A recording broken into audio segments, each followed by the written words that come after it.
इस वीडियो में हल करेंगे अध्याय 1 बिहार बोर्ड वर्ग 7। तो यहाँ पे हम लोग ध्यान देंगे कि अध्याय 1 में जो दिया गया है पूर्णांक की समझ। पूर्णांक क्या होता है इसके बारे में हम लोग यहाँ पे जानेंगे। और सबसे पहले हम लोग यहाँ पे देख लेते हैं जो यहाँ पे दिया गया है, जो कि हमने पिछली कक्षा यानी कि क्लास 6 में जो हमने पढ़ा था उसी का यहाँ पे रिवीजन दिया गया है। देखिए यहाँ पे दिया है 1 नंबर में, यदि भूमि तल से एक पहाड़ की ऊंचाई 560 मीटर है। ठीक है, ऊंचाई यानी कि 560 मीटर है। देखिए ऊंचाई यानी ऊपर की ओर, ठीक है, तथा कुएं की गहराई यानी कि नीचे की ओर चले जाएंगे। ठीक है, तो मीटर तो पहाड़ की ऊंचाई को हम लोग प्लस 560 यानी ऊपर की ओर जैसे ही हम लोग जाते हैं तो उसको हम लोग प्लस के द्वारा इंडिकेट करते हैं, यानी कि प्लस 560 लिखेंगे। कुएं की ऊंचाई यानी कि जो गहराई है इसको हम लोग माइनस से दिखाएंगे, जैसे कि यहाँ पे माइनस से 65 दिखाएंगे, यानी कि गहराई यानी कि नीचे चले जा रहे हैं। ठीक है, तो माइनस 65 के द्वारा व्यक्त किया जाता है। और यहाँ पे दिया ऊंचाई को हम लोग धन पूर्णांक से व्यक्त करेंगे तथा गहराई को ऋण पूर्णांक से व्यक्त करेंगे। इसके बाद देखिए यहाँ पे जो 2 नंबर में दिया है, लाभ को धन पूर्णांक से तथा हानि को ऋण पूर्णांक से व्यक्त करेंगे। यानी कि जहाँ पे हमें लाभ का बात होगा तो वहाँ पे हम लोग प्लस का चिन्ह लगा देंगे, और जैसे ही हानि का बात करेगा तो यहाँ पे हम लोग क्या करेंगे, माइनस का चिन्ह लगा देंगे। अब देखिए 0 से ऊपर के ताप को धनात्मक तथा 0 से नीचे के ताप को ऋणात्मक रूप में व्यक्त करते हैं। यानी कि 0 से ऊपर जैसे ही हम लोग बढ़ेंगे ऊपर की ओर तो वो प्लस में चला जाएगा, और 0 से जैसे ही हम लोग नीचे जाएंगे तो वो माइनस में चला जाएगा, जिसको ऋणात्मक से और ऊपर वाले को धनात्मक से दिखाएंगे, धनात्मक, और यहाँ से ऋणात्मक में दिखाएंगे। अब यहाँ पे कुछ प्रश्न दिए गए हैं, जैसे कि यहाँ पे देखेंगे समुद्र तल से ऊंचाई। ठीक है, तो इसमें जो हमें क्या करना है, देखिए यहाँ पे समुद्र तल से ऊंचाई, तो इसको हम लोग जो ऋण पूर्णांकों में व्यक्त होने वाली राशियाँ को हमें लिख देना है। तो देखिए यहाँ पे जो हम लोग ध्यान देंगे कि देखिए यहाँ पे जो दिया हुआ है समुद्र तल से ऊंचाई, तब अब आप यहाँ पे क्या लिखेंगे, समुद्र तल से गहराई। ठीक है, यहाँ पे चलिए हम लोग लिख लेते हैं। इसमें देखिए यहाँ पे जो है 1 नंबर में हम लोग लिखेंगे समुद्र तल से गहराई। ठीक है, इसके बाद आबादी में वृद्धि, तो हम लोग यहाँ पे क्या लिखेंगे, आबादी में कमी। ठीक है, तो इसका हम लोग 2 नंबर में लिख लेते हैं, आबादी में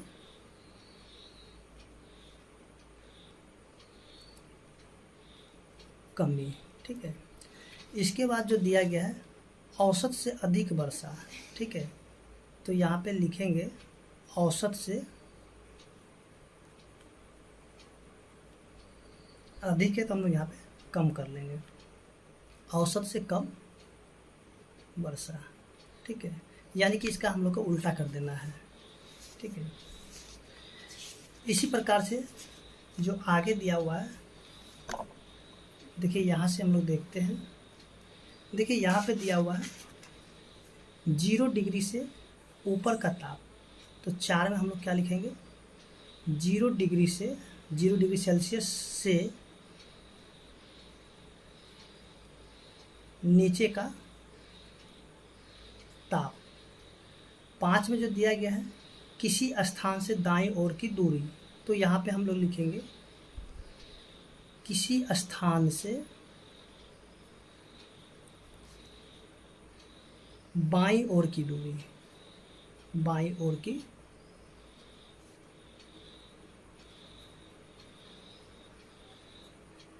इसके बाद जो है 6 नंबर में दिया हुआ है लाभ, तो हम लोग यहाँ पे लिखेंगे हानि। इसके बाद 7 नंबर में जो दिया गया है मूल्य में वृद्धि, तो हम लोग लिखें मूल्य में ह्रास भी लिखेंगे या फिर हानि भी लिख सकते हैं। ठीक है, वृद्धि है तो यहाँ पे हम लोग चलिए हानि ही कर लेते हैं, यहाँ पे ह्रास भी लिख सकते हैं। ठीक है, इसके बाद जो है 8 नंबर में जमा धन। ठीक है, तो हम लोग यहाँ पे लिखेंगे निकासी धन। इसके बाद औसत से अधिक उपज, तो हम लोग लिखेंगे औसत से कम उपज। तो चलिए हम लोग यहाँ पे समझते हैं कि पूर्णांक क्या होता है। जैसे कि हम लोग यहाँ पे ध्यान देंगे कि -5, -4, -3, -2, -1, 0, 1, 2, 3, 4, ये जो संख्या यहाँ पे दिया गया है, ठीक है, ये सारे संख्याएं जो है इन्हें कहा जाता है पूर्णांक।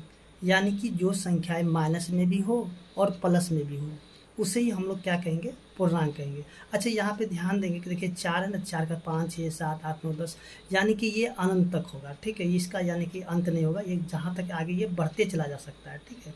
और इधर भी है -1, -2, -3, -4, -5, तो ये भी क्या होगा, आगे ये बढ़ते चला जाएगा, -6, -7, -8, ये भी क्या होगा, अनंत तक जाएगा, ठीक है।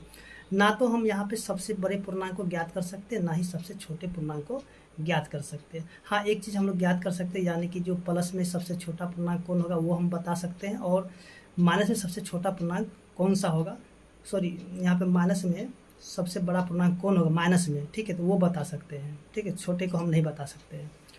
अब देखिए इसमें हम लोग आगे देखेंगे, जैसे कि 1, 2, 3, 4, देखिए इसके आगे कोई भी चिन्ह नहीं है, ठीक है, जिसके आगे कोई भी चिन्ह नहीं होगा तो उसके आगे प्लस का चिन्ह होता है।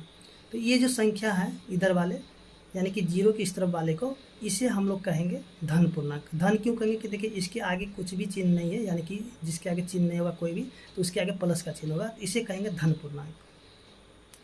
0 के अगर हम इस तरफ देखते हैं तो देखिए इन सभी में क्या माइनस है, जो भी माइनस वाले संख्या होगा उसे कहा जाता है ऋण पूर्णांक। अब देखिए यहाँ पे जो है ध्यान देने वाली बात है, ठीक है, यहाँ पे कुछ दिया गया है जिसको हम लोग याद रख सकते हैं। देखिए 0 है, ठीक है, 0 यानी कि शून्य, ना ही तो धन पूर्णांक होगा ना ही ऋण पूर्णांक होगा, यानी कि 0 में ना तो हम माइनस का चिन्ह लगाएंगे ना ही प्लस का चिन्ह लगाएंगे, ठीक है, यानी कि 0 में ना तो माइनस होगा ना ही प्लस होगा। इसके 0 के बाद की जो संख्या होगा क्या होगा, बढ़ते क्रम। जैसे कि आप यहाँ पे देखेंगे ये जो 0 दिया हुआ है, तो 0 की इधर की जो संख्या ये क्या है, सभी के सभी बढ़ते क्रम में है, और 0 की जो है यानी कि पहले की संख्या वो क्या है, घटते क्रम। जैसे देखिए 0 है यहाँ से, 0 की पहले की संख्या क्या, -1 है, तो ये क्या होगा, फिर -2, -3, ये सब क्या घटते क्रम में चला गया। यानी कि यहाँ पे हम लोग ध्यान देंगे, देखिए यहाँ से क्या है, 0 से छोटा क्या हो जाएगा, -1, -1 से छोटा होगा -2, -2 से छोटा होगा -3, -3 से छोटा होगा -4 होगा, इस तरह से ये बढ़ते चला जाएगा माइनस वाले में, ठीक है। इसके बाद जो है संख्या रेखा पर हम लोग देखते हैं, संख्या रेखा पर क्या होगा, बाएं से जब हम लोग दाएं की ओर जाते हैं तो हम लोग को कौन सी संख्या मिलेगी, बड़ी संख्या मिलती है, ठीक है। जैसे कि हम लोग यहाँ पे समझ लेते हैं थोड़ा सा संख्या रेखा को भी। देखिए एक हम लोग संख्या रेखा यहाँ पे खींच लेते हैं, जैसे कि एक हम लोग संख्या रेखा खींच लेते हैं, यहाँ पे हम लोग 0 दे देते हैं, ठीक है, और इधर 1, 2, 3, 4, 5, यानी 1, 2, 3, 4, 5, और देखिए इधर वाले सभी के सभी प्लस होगा, और इधर वाला होता है दायां तरफ, ठीक है, दायां भाग, ठीक है, और इस तरफ क्या होगा, बायां भाग, ठीक है, और इधर क्या होगा, माइनस में होगा, जो भी संख्या होगा 0 की इधर माइनस में हो जाएगा, ठीक है, यानी कि बायां तरफ माइनस होगा। तो 1, 2, 3, 4, 5, तो माइनस में 1, -2, -3, -4, इसके बाद जो है माइनस में 5। तो देखिए यहाँ पे जो दिया गया था, संख्या रेखा पर बाएं से जब दाएं की ओर हम लोग जाते हैं तो क्या होता है कि वो संख्या बड़ी हो जाती है। जैसे कि अगर हम लोग यहाँ पे -3 को ले लेते हैं, -3 क्या है, यहाँ से हम लोग ले लेते हैं, तो देखिए -3 के हम लोग अगर इधर किधर जाएंगे, यानी कि संख्या रेखा पर बाएं से दाएं को, यानी कि हम लोग क्या करते हैं, इधर की ओर जाते हैं, ठीक है, तो ये संख्या क्या होगा, बड़ा हो जाएगा, यानी कि -3 से बड़ा कौन हो जाएगा, -2 हो जाएगा। अब -2 से बड़ा क्या हो जाएगा, -1 होगा, और -1 से बड़ा हो जाता है 0, 0 से बड़ा 1 हो जाएगा, ठीक है। अब हम लोग इधर से यानी कि हम लोग देखते हैं, यानी कि दाएं से जब हम लोग बाएं की ओर जाते हैं तो क्या हो जाता है, वो यानी कि छोटा संख्या हो जाता है। जैसे कि देखिए -3 है, तो -3 से छोटा क्या हो जाएगा, -4 हो जाएगा, -4 से छोटा हो जाएगा, -5 हो जाएगा। जैसे कि आप यहाँ पे देखेंगे, जो कि 4 और 5 में यही बात यहाँ पे दिया गया था, 4 और 5 में, ठीक है। अब कहता है शून्य जो प्रत्येक ऋणात्मक पूर्णांक से बड़ा होता है तथा प्रत्येक धनात्मक पूर्णांक से छोटा होता है। यानी ये जो शून्य होगा ना, ये 0 क्या होगा, जितने भी ये जो माइनस में दिया हुआ है ऋण पूर्णांक, ठीक है, ऋण पूर्णांक जितने भी होगा उनसे क्या होगा, 0 हमेशा बड़ा रहेगा, ठीक है। और ये जो धन पूर्णांक है और इससे क्या होगा, ये छोटा होगा, ठीक है, यानी 1 से छोटा हो जाएगा 0, और -1 से बड़ा क्या हो जाएगा 0, ठीक है, इसको भी आपको याद रखना है। इसके बाद देखिए धनात्मक पूर्णांकों में यदि a बड़ा होगा b से तो ऋणात्मक पूर्णांकों में -a, ठीक है, तब यहाँ पे क्या हो जाएगा, -a जो हो जाएगा छोटा हो जाएगा किससे, -b से। जैसे कि 8 बड़ा है किससे, 4 से, तो यहाँ पे अगर माइनस लगा देंगे तो -8 छोटा हो जाएगा किससे, -4 से, ठीक है। इस चीज़ को भी आप यहाँ पे जैसे हम लोग आगे प्रश्न जब वो हल करेंगे तब वहाँ पे आपको अच्छी तरीके से समझ में आ जाएगा। इसके बाद यहाँ पे जो 8 नंबर में दिया हुआ योगात्मक प्रतिलोम या फिर इसको हम लोग योज्य प्रतिलोम कहते हैं, ठीक है। तो जैसे कि हम लोग देखेंगे जैसे 5 है तो 5 का योगात्मक प्रतिलोम या फिर योज्य प्रतिलोम क्या हो जाएगा, -5 हो, यानी कि जो प्लस में होगा उसको हम लोग माइनस में लिखेंगे, जो माइनस में होगा उसको हम लोग प्लस में लिखेंगे। जैसे कि देखिए -8 है तो -8 का योज्य प्रतिलोम क्या हो जाएगा, +8 हो जाएगा, ठीक है। तो यहाँ पे जैसे कुछ उदाहरण दिया हुआ जैसे कि +5, ठीक है, +5 में जब हम लोग माइनस करेंगे, सॉरी अब 5 में जब हम लोग जोड़ देंगे -5 को तो क्या आ जाता है 0, यानी कि आपको जो है योज्य प्रतिलोम को याद रखें। जैसे कि कोई नंबर हो, ठीक है, जैसे कि ये +2 होगा और हम लोग यहाँ पे क्या करेंगे, फिर से इसमें -2 को प्लस कर देंगे, ठीक है, तो क्या हो जाएगा, ये जो हो जाएगा 0 के बराबर, ठीक है। तो इसे ही कहा जाता है योज्य प्रतिलोम। और यहाँ पे हम लोग देखते हैं जैसे कि स्वयं करके देखे दिया हुआ है, ठीक है, जैसे कि पूर्णांक है और यहाँ पे दिया हुआ है योज्य प्रतिलोम और इसका तर्क भी यहाँ पे दिया गया है। जैसे कि 8 है, ठीक है, ये +8, ये 8 क्या है, 8 को हम लोग लिखेंगे फिर प्लस करेंगे फिर माइनस में 8, तो ये क्या हो जाता है 0 के बराबर, -5 फिर इसमें हम लोग क्या जोड़ देंगे +5, तो ये भी 0 के बराबर होगा। इसके बाद जो दिया गया है -12, ठीक है, तो हम लोग यहाँ पे जोड़ देंगे क्या, +12, ठीक है, तो ये भी क्या हो जाएगा 0 हो जाएगा। तो आपको यहाँ पे नीचे लिख देना, यहाँ पे हम लोग क्या लिखेंगे +12 और नीचे में यहाँ पे इसको लिख देंगे। इसके 15 है तो यहाँ लिखें प्लस और यहाँ पे -15, तो ये भी क्या हो जाएगा 0, तो आप यहाँ पे इसको भर दीजिएगा, यहाँ पे लिखिएगा -15 और यहाँ पे इसको लिख लीजिएगा। इसके -20 है फिर हम लोग यहाँ पे प्लस में 20 कर लेंगे, ठीक है। चलिए यहाँ पे प्लस का चिन्ह आप दीजिएगा तब पर भी, नहीं दिया तब पर भी कोई बात नहीं है, हो जाएगा, ये भी क्या हो जाएगा 0। उसके 16 तो 16 में हम लोग क्या जोड़ेंगे, -16, तो ये भी क्या हो जाएगा 0 के बराबर हो जाएगा। इसके बाद 18 है, 18 हम लोग क्या जोड़ेंगे, -18, तो ये भी क्या होगा 0 के बराबर हो जाता है। तो इस तरीके से हम लोग यहाँ पे जो पेज नंबर 2 का स्वयं करके देखें उसको हम लोग यहाँ पे हल कर लिए और उम्मीद करते हैं कि आपको समझ में आ गया होगा। तो देखिए यहाँ पे देखते हैं पेज संख्या 4 में, देखिए पेज संख्या 4 में दिया है स्वयं करके देखिए, -8 जोड़ 12, -8 में जब 12 को जोड़ेंगे तो इसका उत्तर क्या होगा वो हमें बताना है। तो चलिए हम यहाँ पे इसको हल करके देखते हैं। जैसे कि दिया है -8 जोड़ 12, तो इसका उत्तर क्या होगा वो हमें बताना है। तो देखिए इसको हल करने से पहले हम लोग थोड़ा सा यहाँ पे जान लेते हैं। देखिए गुणा का चिन्ह, ठीक है, जैसे माइनस को जब हम लोग गुणा करते किसके साथ, माइनस के साथ, तो ये हो जाता है प्लस। इसके बाद प्लस को जब गुणा करते हैं प्लस के साथ तो ये प्लस हो जाता है। माइनस को जब गुणा करते हैं प्लस के साथ तो माइनस हो जाएगा। फिर प्लस को जब गुणा करते हैं माइनस के साथ तो माइनस हो जाता है। इसके बाद हम लोग यहाँ पे देख लेते हैं जोड़ करते हैं, ठीक है। प्लस को जब हम लोग प्लस के साथ जोड़ देते हैं तो ये हो जाता है प्लस। फिर से प्लस को हम लोग जोड़ते हैं किसके साथ, माइनस के साथ, तो क्या हो जाता है माइनस। इसके बाद माइनस को जब जोड़ते हैं प्लस के साथ तो ये भी हो जाएगा माइनस।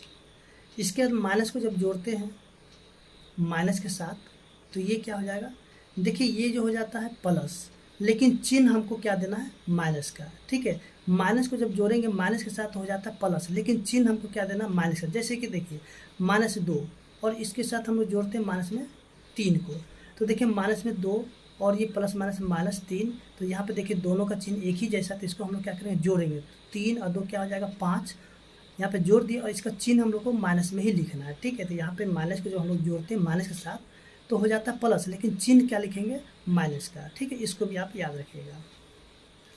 तो देखिए यहाँ से सबसे पहले देखेंगे कि देखिए -8 है। अब यहाँ पे जोड़ है, तो देखिए अंदर में कोई भी चिन्ह, यानी कि इसके अंदर भी जोड़ का चिन्ह होता है, यानी कि जहाँ पे कोई भी चिन्ह रहेगा तो वहाँ पे जोड़ का चिन्ह होगा ही होगा। ठीक है, आप इसको याद रखिएगा। अब देखिए यहाँ पे जोड़ है, यहाँ पे देखिए कुछ भी चिन्ह नहीं है, यानी कि गुना का चिन्ह होता है। क्या चीज़ होता है? गुना का चिन्ह। जोड़ को जब गुना करते जोड़ के साथ तो क्या हो जाएगा? जोड़, यानी कि प्लस को जब गुना करते प्लस से तो क्या प्लस हो जाएगा? प्लस को गुना करते प्लस से तो प्लस हो जाता है। ठीक है, तो इसको लिखते हैं माइनस में 8 और प्लस में 12। अच्छा, यहाँ पे देखिए दोनों में हम लोग देखेंगे, माइनस को जब हम लोग प्लस से जोड़ते हैं तो चिन्ह क्या हो जाता है?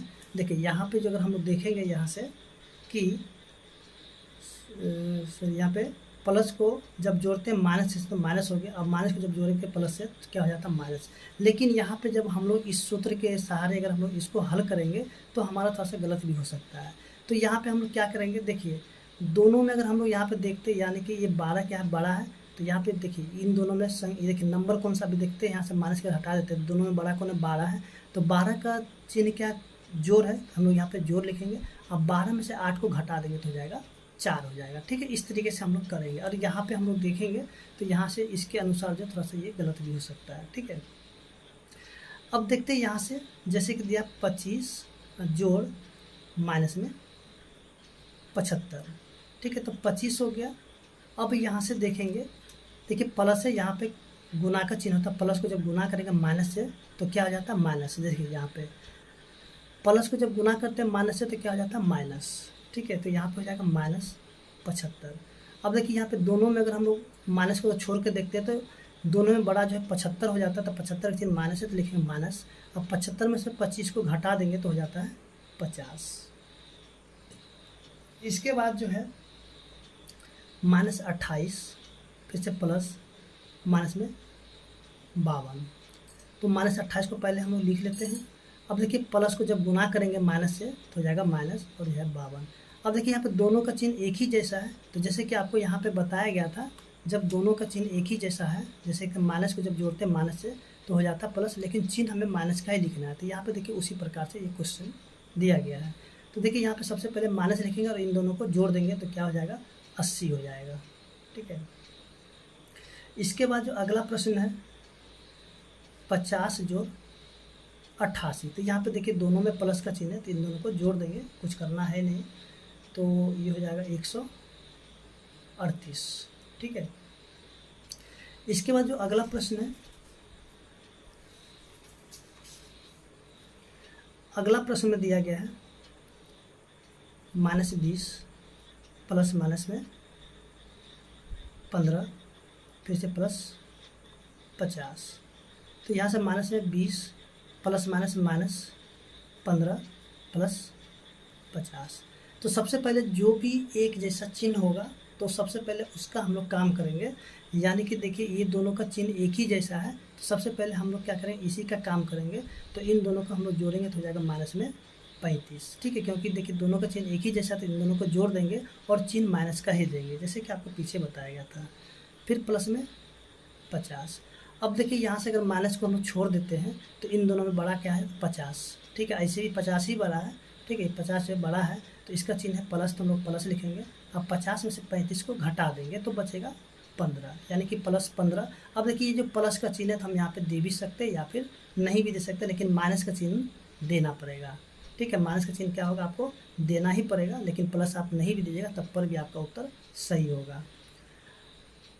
अगला जो प्रश्न है -12 जोड़ माइनस में 4, फिर से जोड़ -10 जोड़ 15 जोड़ 18। तो सबसे पहले जो भी ब्रैकेट में उसको हम लोग ब्रैकेट से बाहर कर लेते हैं। तो माइनस में 12 प्लस माइनस माइनस में 4 प्लस माइनस माइनस में 10 प्लस 15 और प्लस 18। तो देखिए ये तीनों का चिन्ह एक ही जैसा और इन दोनों का चिन्ह एक जैसा है, तो हम क्या करेंगे कि इन तीनों को जोड़ देंगे और इन दोनों को भी जोड़ देंगे। तो ये हो जाएगा 12 4 16 और 10 26, यानी कि माइनस में 26, और दोनों का चिन्ह प्लस में तो यहाँ पे प्लस लिखेंगे और इन दोनों को जोड़ेंगे तो हो जाएगा 33। तो यहाँ से हम लोग देखते हैं कि 33 बड़ा है तो 33 का चिन्ह जोड़ है तो जोड़, आप 33 में से 26 घटा देंगे तो बचेगा 7, यानी कि प्लस में 7। अब प्लस का चिन्ह हम यहाँ पे दे भी या नहीं दे तब पर भी, यानी इसका उत्तर सही हो जाएगा। इसके बाद जो है आगे जो दिया हुआ है, जैसे कि आप यहाँ पे देखेंगे 1.3 में पूर्णांकों के जोड़ और घटाव के गुण। ठीक है, तो यहाँ पे सबसे पहले जो है समृद्ध गुण या फिर समृद्ध गुण है। जैसे कि यहाँ पे कुछ उदाहरण दिया हुआ है कि देखिए, अगर दो पूर्ण संख्या का योग पुनः एक पूर्ण संख्या ही होती, यानी कि दो पूर्ण संख्याओं का योग क्या होगा, एक पूर्ण संख्या ही होगा। जैसे कि देखिए 5 एक पूर्ण संख्या है और 8 भी एक पूर्ण संख्या है। ठीक है, जब इनको हम लोग जोड़ देते हैं तो हो जाता है 13। 13 भी क्या है, एक पूर्ण संख्या है। ठीक है, तो यह गुण क्या होगा, पूर्ण संख्या के योग का समृद्ध गुण या फिर समृद्ध गुण कहलाता है। मतलब इस प्रकार के जो भी गुण होगा उसको हम लोग समृद्ध गुण कह सकते हैं, या समृद्ध गुण कहें या फिर समृद्ध गुण कह देते हैं, तो दोनों ही सही रहेगा। इसके बाद जो यहाँ पे जो कुछ गुण है उसके लिए सत्य अथवा नहीं है वो चीज़ बताना है। ठीक है, जैसे कि यहाँ पे दिया गया है, देखिए जैसे यहाँ पे देखेंगे कि 8 जोड़ 4, तो 8 जोड़ 4 क्या होगा, 12। तो इसका परिणाम क्या होगा, एक पूर्णांक है। ठीक है, जैसे कि हम लोग देखते हैं कि पूर्णांक में प्लस भी होगा और माइनस भी होगा। तो देखिए यहाँ पे दोनों ही प्लस में, तो 12 हो गया, इसको जोड़ने पे यानी कि परिणाम क्या है, एक पूर्णांक है। इसी तरीके से अगर हम लोग यहाँ पे देखेंगे -3 और प्लस में 5 है, तो इसको जब हम लोग घटा देते तो इसका क्या आ जाता है, 2। तो 2 क्या है, 2 एक पूर्णांक है। तो यहाँ पे भी हम लोग क्या लिखेंगे, यहाँ से परिणाम एक पूर्णांक है, तो आप इसको देख करके ऐसे लिख लीजिएगा। 25 और जोड़ में 8 है, तो 25 8 कितना हो जाता है, 25 8 हो जाता है 33। तो यहाँ पे 33 लिखेंगे। 33 भी क्या होगा, एक पूर्णांक होगा, तो यहाँ पे परिणाम एक पूर्णांक है। इसके बाद यहाँ पे देखिए इसको हल करके दिया गया, तो ये भी एक पूर्णांक है। और 5 में से जब हम लोग घटा देते हैं -3 कर देते हैं तो ये हो जाता है 2। तो 2 भी क्या होगा, एक पूर्णांक हो जाएगा। -20 में जब 0 को जोड़ देंगे तो माइनस में 20 होगा, ये भी क्या हो जाएगा, पूर्णांक होगा। ठीक है, आप इसको ही देख करके उतार दीजिएगा, पूर्णांक होगा। -7 और -8, इसको जब जोड़ेंगे तो हो जाता है -15, ये भी क्या है, एक पूर्णांक होगा। ठीक है।